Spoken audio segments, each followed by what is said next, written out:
નમસ્કાર વિદ્યાર્થી મિત્રો, ફરી એકવાર તમારું સ્વાગત છે અમારી યુટ્યુબ ચેનલમાં.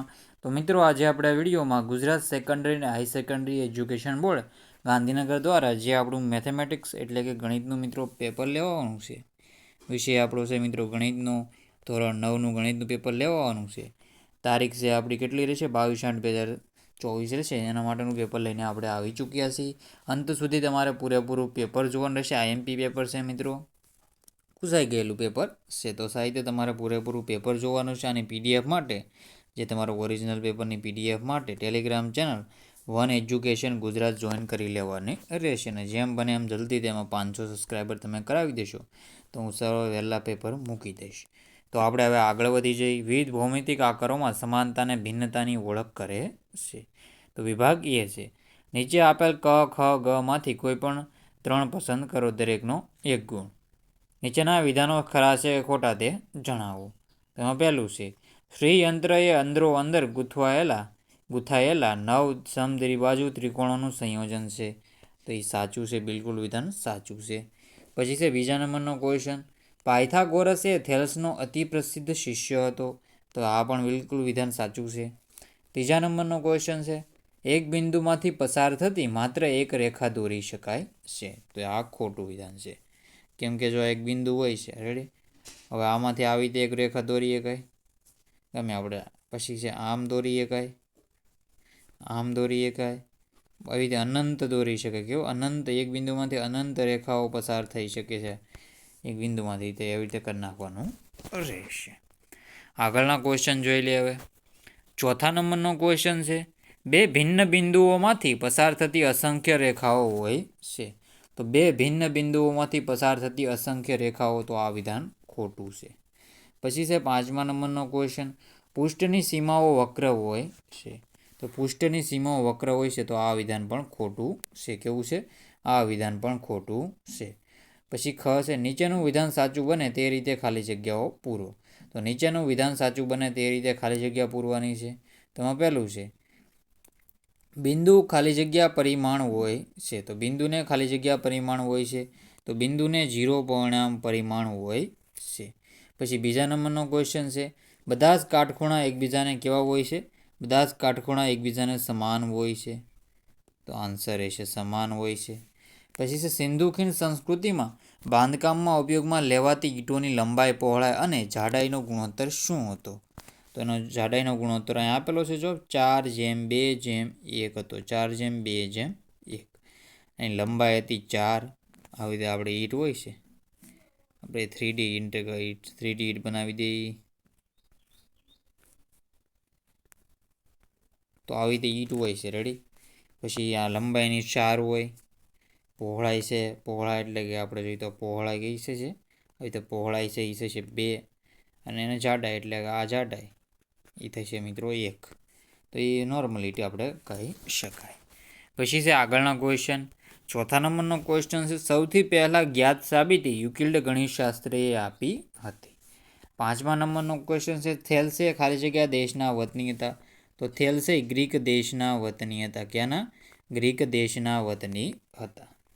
પછી આપણે આગળના ક્વેશ્ચન છે, નીચેના વિધાનો માટે યોગ્ય વિકલ્પ પસંદ કરીને ખાલી જગ્યાઓ પૂરો.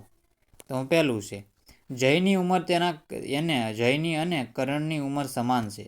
અજયની ઉંમર પણ કરણની ઉંમર જેટલી જ છે. જય અને અજયની ઉંમર વચ્ચેનો સંબંધ સ્પષ્ટ કરતું યુક્લિડનું સ્વયંસિદ્ધ સત્ય કયું છે? તેમાં આપણો જવાબ આવશે પહેલું સ્વયંસિદ્ધ સત્ય આન્સર રહેશે. પછી આપણે આગળના ક્વેશ્ચન જોઈ લઈએ. હવે પછી છે બીજા નંબરનો ક્વેશ્ચન, યુક્લિડે તેના પ્રસિદ્ધ ગ્રંથ એલિમેન્ટ્સનું ખાલી જગ્યા પ્રકરણોમાં વિભાજન કર્યું. તો ખાલી જગ્યા પ્રકરણોમાં વિભાજન કર્યું હતું, તો ડી જવાબ આવશે 13. પછી ત્રીજા નંબરનો ક્વેશ્ચન છે, ઘન પદાર્થની બિંદુઓ સુધીના 3 ચરણો. તેમાં ઘન પદાર્થમાં સમતલ રેખાઓ અને બિંદુઓ. શું? સમતલ રેખાઓ અને બિંદુઓ. તો આવી રીતે આન્સર રહેશે. પછી આગળના ક્વેશ્ચન છે, યુક્લિડ ખાલી જગ્યા દેશના હતા. તો યુક્લિડ છે એ ઇજિપ્ત દેશના હતા. કયા દેશના? ઇજિપ્ત દેશના હતા. ગ્રીસના આપણે જોઈએ તો થેલ્સ હતા. પછી છે, નીચેનામાંથી ખાલી જગ્યાને સાબિતીની જરૂર છે.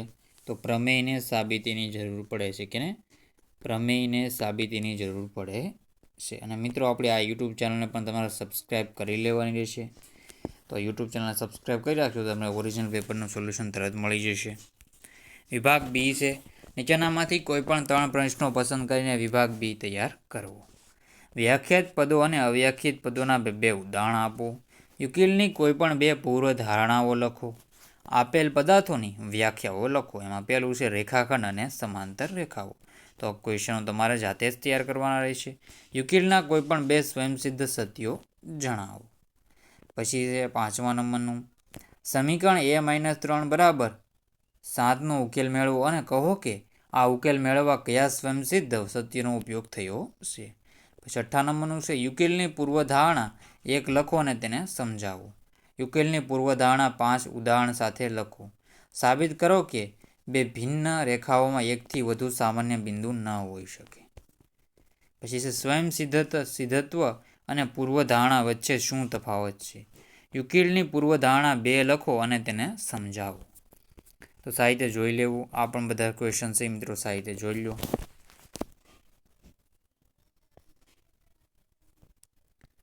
અને અહીંયા આગળના ક્વેશ્ચન આ પણ જોઈ લો. 15મા નંબરનું છે જો PQR એક રેખા પર 3 બિંદુઓ હોય તો Q એ P અને R વચ્ચે આવેલું હોય તો સાબિત કરો કે PQ + QR બરાબર PR થશે. વિભાગ સી છે. નીચેનામાંથી કોઈ પણ એક પ્રશ્ન પસંદ કરી વિભાગ સી તૈયાર કરવું. જો બિંદુ સી રેખાખંડ ABનું એક મધ્યબિંદુ હોય તો સાબિત કરો કે દરેક રેખાખંડને એક અને માત્ર એક જ મધ્યબિંદુ હોય. જો AC બરાબર BC થાય તેવું બિંદુ સી બિંદુઓ A અને B વચ્ચે હોય તો સાબિત કરો કે. પછી આ વિભાગ એનો આપણે જોઈ લઈએ ફરીથી ખરા ખોટા. નીચેના વિધાનો ખરા છે કે ખોટા તે જણાવો. તો એમાં પહેલું છે બિંદુ 0 અને -2 એ y અક્ષ પર છે તો એ સાચું છે. બિંદુ 4 અને 3નું x અક્ષથી લંબ અંતર 4 છે તો આ ખોટું છે. તો આ વિધાન ખરા છે ખોટા એ ટીક આવી રીતે કરી નાખો. આ ખરું છે, આ ખોટું છે, ખોટું, ખરું, ખોટું. તો આવી રીતે કરી લેવાનું રહેશે. આગળના ક્વેશ્ચન છે નીચેના વિધાનો માટે યોગ્ય વિકલ્પ પસંદ કરી ખાલી જગ્યાઓ પૂરો. તો પહેલું છે બિંદુ આપણે જોઈએ તો -4 અને 5 ખાલી જગ્યા ચરણમાં છે. જવાબ આવશે બીજા ચરણમાં. કેમાં? બીજા ચરણમાં આન્સર રહેશે. પછી છે નીચેના વિધાનો માટે યોગ્ય વિકલ્પ પસંદ કરીને લખો. તો પહેલું છે બિંદુ કાઉન્સમાં ખાલી જગ્યા કાઉન્સમાં -4 અને 5 ખાલી જગ્યા ચરણમાં છે તો બીજા ચરણમાં રહેશે. પછી આ વાય અક્ષ પર રહેશે. પછી બંને યામાક્ષો 2 બિંદુઓ મળે તે બિંદુને ઉગમ બિંદુ કહે છે. આવી રીતે અહીંયા ઉગમ બિંદુ હોય છે. આ ઉગમ બિંદુ.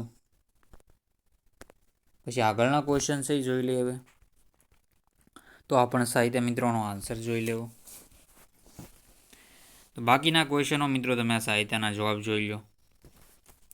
વિભાગ બી છે સાહિત્ય, આન્સર જોઈ લેજો. તમારા સાહિત્ય પોઝ કરીને મિત્રોના ક્વેશ્ચનના આન્સર વાંચી લેવાના રહેશે. IMP ક્વેશ્ચનો છે, જરૂર ને જરૂર પૂછાશે.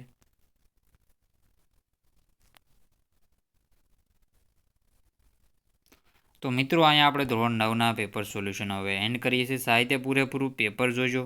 તો મિત્રો વિડીયોનો એન્ડ કરીએ છીએ. જય હિન્દ, જય ભારત.